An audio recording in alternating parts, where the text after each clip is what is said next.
जाना कि बाकी सब मुझे गुनहगार नजर आए। आईना देख कर खुश हैं मेरी आंखें बेहद, आईना देख कर खुश हैं मेरी आंखें बेहद, मेरे चेहरे में मेरी माँ की मुशाहबत भी है। मगर इतना याद रखिएगा, जो आपके नसीब में है वो आपको ज़रूर मिलेगा, चाहे हराम से चाहे हलाल से।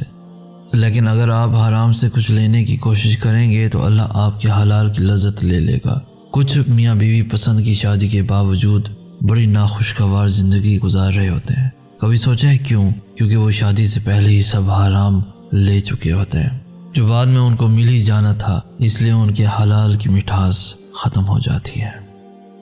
एक हकीकत यह है कि आदमी जिस चीज़ से डरता है उससे दूर भागता है और अपने आप को बचाता है, और जिस चीज़ से रग़बत रखता है उसकी तलाश और जुस्तजू में लगा रहता है। और जब अल्लाह ताला से मोहब्बत हो जाती है तो अपने नफ्स से